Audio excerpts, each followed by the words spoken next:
Word স্মার্টলিস্ট 33 এর 25টা খুব গুরুত্বপূর্ণ শব্দ নিয়ে আজকে আমরা কথা বলবো। এখন এতগুলো শব্দ একসাথে মনে রাখা কিন্তু বেশ কঠিন, তাই না? তো আমরা একটা কাজ করব, এই শব্দগুলোকে কয়েকটি থিমে ভাগ করে শিখব। দেখবেন এভাবে শিখলে মনে রাখাটা কত সহজ হয়ে যায়। তাহলে আর দেরি কেন, চলুন শুরু করা যায়। তো আমাদের আজকের আলোচনার থিমগুলো কি কি? প্রথমে আমরা কথা, শব্দ আর সত্য নিয়ে জানব। এরপরে দেখব তীব্র অনুভূতি আর কাজ নিয়ে কিছু শব্দ।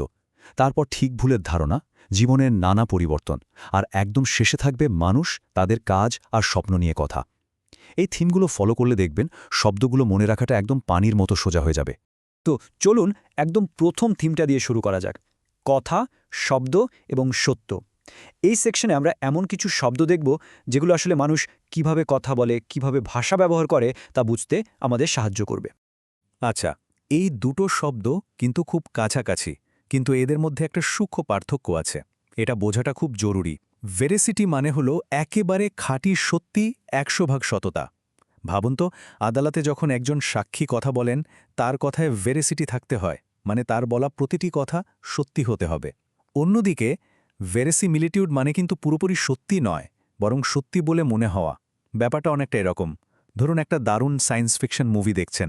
আমরা জানি যে ওটা সত্যি না, কিন্তু গল্পটা, চরিত্রগুলো এতটাই বাস্তব মনে হয় যে আমরা কিছুক্ষণের জন্য সেটা বিশ্বাস করে ফেলি। এই যে সত্যি বলে মনে হওয়া, এটাই হলো ভেরিসিমিলিটিউড। এবার কথা বলা সম্পর্কিত আরও কিছু মজার শব্দ দেখা যাক। প্রথমটা হলো ভার্বোজ। এর মানে হলো যে প্রয়োজনের চেয়ে অনেক বেশি কথা বলে বা লেখে। মানে একটা ছোট কথা বোঝানোর জন্য পাতার পর পাতা লিখে ফেলে। এরপর আছে ভার্নাকুলার। এটা হলো কোনো একটা অঞ্চলের বা একটা নির্দিষ্ট গ্রুপের মুখের ভাষা, মানে তাদের প্রতিদিনের কথ্য ভাষা বা স্ল্যাং। যেমন তরুণদের মধ্যে কিছু খাস শব্দ ব্যবহার হয়, ওটাই তাদের ভার্নাকুলার। আচ্ছা, এরপর হলো ভোসিফারাস। এর মানে হলো খুব শোরগোল করে বা খুব জোরে জোরে কথা বলা। ধরুন খেলার মাঠে সমর্থকরা যখন চিৎকার করে নিজের দলকে সাপোর্ট করে, তখন তাদের সেই চিৎকারটাকে বলা যায় ভোসিফারাস। আর সবশেষে ভিলিফাই। এই শব্দটার মানে হলো কাউকে নিয়ে খুব খারাপ কথা বলে তার সম্মান নষ্ট করার চেষ্টা করা। যেমন নির্বাচনের আগে প্রায় দেখা যায় একজন প্রার্থী আরেকজন প্রার্থীকে ভিলিফাই করছে। কথা বলা নিয়ে তো অনেক কিছু জানা হলো, কিন্তু যখন আমাদের মনে খুব তীব্র কোনো অনুভূতি হয়, তখন সেটা প্রকাশ করার জন্য তো শব্দ দরকার, তাই না?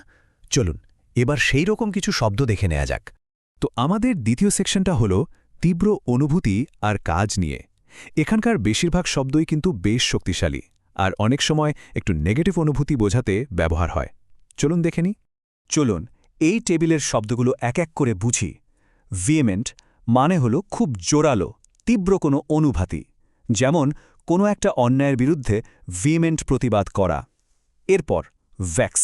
এর মানে হলো কাউকে বিরক্ত করা বা ধাঁধায় ফেলে দেওয়া। একটা কঠিন অঙ্ক কিন্তু বেশ ভেক্সিং হতে পারে, তাই না? আচ্ছা, ভিন্ডিকটিভ মানে হলো প্রতিশোধ নেওয়ার ইচ্ছা। যে ব্যক্তি ভিন্ডিকটিভ, সে সবসময় চায় কিভাবে অন্যের ক্ষতি করে বদলা নেওয়া যায়। তারপর আছে ভিরুলেন্ট। এর দুটো মানে হতে পারে। এক, মারাত্মক বিষাক্ত, যেমন একটা ভিরুলেন্ট ভাইরাস। আবার এর আরেকটা মানে হতে পারে খুব বিদ্বেষপূর্ণ, যেমন ভিরুলেন্ট ক্রিটিসিজম মানে খুব বাজেভাবে সমালোচনা করা। আর একদম শেষে ভিট্রিওলিক। এর মানে হলো অ্যাসিডের মতো জ্বালাময়ী কথা বা লেখা। এমন মন্তব্য যা শুনলে মনে হয় গায়ে আগুন ধরে যায়। অনুভূতি নিয়ে তো কথা হলো, এবার একটু বিচার বিবেচনার জগতে যাওয়া যাক। মানে কোনটা ঠিক আর কোনটা ভুল, সেই ধারণাগুলো নিয়ে। চলুন, এটাই আমাদের পরের সেকশনের আলোচনা। এই সেকশনে আমরা এমন কিছু শব্দ শিখব যেগুলো ঠিক আর ভুলের ধারণার সাথে জড়িত। মানে দুর্নীতি, সম্মান, ন্যায় বিচার, এইসব কিছু নিয়ে। এখানে দেখুন দুটো একেবারে বিপরীত শব্দ, একটা ভালো আর একটা খারাপ। ভেনাল মানে হলো দুর্নীতিগ্রস্ত, যে শুধু টাকার জন্য নীতি বিসর্জন দেয়। যেমন একজন ভেনাল অফিসার ঘুষ নিতে পারে। আর এর ঠিক উল্টোটা হলো ভেনারেট। এর মানে হলো কাউকে খুব গভীরভাবে শ্রদ্ধা করা, প্রায় পূজা করার মতো। যেমন আমরা আমাদের দেশের বীর মুক্তিযোদ্ধাদের ভেনারেট করি। এইখানেও দেখুন দুটো বিপরীতার্থক কাজ। ভিন্ডিকেট মানে হলো কাউকে নির্দোষ প্রমাণ করা, তার উপর থেকে সব দোষ বা অভিযোগ তুলে নেওয়া। ধরুন নতুন কোনো প্রমাণ পাওয়া একজন নিরপরাধ ব্যক্তি জেল থেকে ছাড়া পেল, তখন বলা যায় তাকে ভিন্ডিকেট করা হয়েছে। আর ভিটিয়েট হলো এর ঠিক উল্টোটা, কোনো কিছুকে নষ্ট বা দূষিত করে দেওয়া। যেমন একটা বৈজ্ঞানিক গবেষণায় যদি ভুল ডেটা মেশানো হয়, তাহলে সেটা পুরো গবেষণার ফলাফলকেই ভিটিয়েট করে দেবে। ঠিক ভুল ভালো মন্দ জীবনের এই দিকগুলো তো আছেই, কিন্তু জীবন তো সবসময় একরকম থাকে না, তাই না? অনেক ওঠানামা, অনেক পরিবর্তন আসে। তো এই পরিবর্তনগুলো নিয়ে কথা বলার জন্য তো কিছু শব্দ দরকার। চলুন আমাদের পরের থিমে সেটাই দেখে নিই। আচ্ছা, আমাদের চতুর্থ সেকশনটা হলো পরিবর্তন, স্থিতিশীলতা আর জীবন নিয়ে। এখানের শব্দগুলো আমাদের জীবনের নানা মোড় আর বদলগুলো বুঝতে সাহায্য করবে। এই শব্দগুলো মনে রাখার একটা দারুণ উপায় আছে। চলুন একটা ছোট্ট গল্প শুনি। ধরুন প্রথমে একটা আইডিয়া এলো যেটা খুবই ভায়াবল, মানে আইডিয়াটা বেশ কাজের এবং সফল হওয়ার সম্ভাবনা আছে। কিন্তু যে নেতা এই আইডিয়াটা নিয়ে কাজ করবেন তিনি ভ্যাসিলেটস করছেন, মানে তিনি হ্যাঁ বা না এর মধ্যে দোটানায় ভুগছেন, সিদ্ধান্ত নিতে পারছেন না। ফলে কি হলো, পুরো পরিস্থিতিটাই ভোলাটাইল হয়ে গেল, মানে খুব অস্থির, কখন কি হয়ে যায় তার কোনো ঠিক নেই। এরপর এলো একটা ভিসিসিটিউড, মানে জীবনে একটা বড় অপ্রত্যাশিত ধাক্কা বা কঠিন পরিবর্তন এলো। আর সবশেষে কি হলো, ওই চমৎকার আইডিয়াটার শুধু একটা ভেস্টিজ পড়ে রইল, মানে তার সামান্য একটা চিহ্ন বা ধ্বংসাবশেষ ছাড়া আর কিছুই থাকল না। দেখুন, একটা গল্পের মাধ্যমে কিন্তু আমরা 5টা কঠিন শব্দ শিখে ফেললাম। জীবনের পরিবর্তন তো দেখলাম, এবার একদম শেষ ধাপে আসা যাক।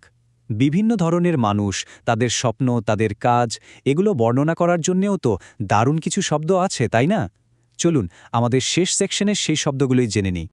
আমরা একদম শেষ সেকশনে চলে এসেছি। এখানে আমরা মানুষ, তাদের কাজ আর স্বপ্ন নিয়ে কথা বলবো। এই শব্দগুলো দিয়ে আমরা বিভিন্ন ধরনের মানুষ আর তাদের জীবনকে আরও ভালোভাবে বর্ণনা করতে পারব। চলুন আমাদের শেষ 5টি শব্দও দেখে ফেলা যাক। ভির্চুয়াসো হলেন এমন একজন ব্যক্তি যিনি কোনো একটা শিল্পে, যেমন ধরুন গান বা বাজনা, অসাধারণ দক্ষ, মানে যাকে আমরা বলি উস্তাদ। আচ্ছা, ভিশনারিকে? ভিশনারি হলেন এমন একজন স্বপ্নদ্রষ্টা যিনি ভবিষ্যৎ নিয়ে অনেক বড় বড় চিন্তা করেন। এরপর আছে ভোকেশন। এটা শুধু একটা চাকরি না, এটা হলো জীবনের ব্রত বা এমন একটা কাজ যা মন থেকে আসে। যেমন একজন ডাক্তারের কাছে মানুষের সেবা করাটা তার ভোকেশন হতে পারে। ভিক্যারিয়াস শব্দটা বেশ মজার। এর মানে হলো অন্যের অভিজ্ঞতার মধ্যে দিয়ে নিজে কিছু অনুভব করা। যেমন নিজের সন্তান যখন পুরস্কার পায় তখন বাবা মায়ের যে আনন্দ হয় সেটা এক ধরনের ভিক্যারিয়াস জয়। আর সবশেষে ভেপেড। এর মানে হলো একদম নিরস, বোরিং বা আকর্ষণহীন। যেমন একটা ভেপেড পার্টিতে গেলে মনে হবে কখন বাড়ি ফিরব। শেষ পর্যন্ত একটা কথা মনে রাখা খুব দরকার। এই যে আমরা এতগুলো নতুন শব্দ শিখলাম, এটা কিন্তু শুধু পরীক্ষার নম্বর পাওয়ার জন্য নয়। আসলে প্রত্যেকটা নতুন শব্দ আমাদের চিন্তার জন্য, পৃথিবীকে দেখার জন্য একটা নতুন জানালা খুলে দেয়। তো আজকের আলোচনাটা শেষ করার আগে একটা প্রশ্ন রেখে যাই। আজকে যে নতুন শব্দগুলো আমরা শিখলাম, সেগুলোর মধ্যে কোন শব্দটা আমাদের ভবিষ্যতের কোনো লক্ষ্য বা স্বপ্নকে সবচেয়ে ভালোভাবে প্রকাশ করে? এটা কিন্তু ভেবে দেখার মতো একটা ব্যাপার, তাই না?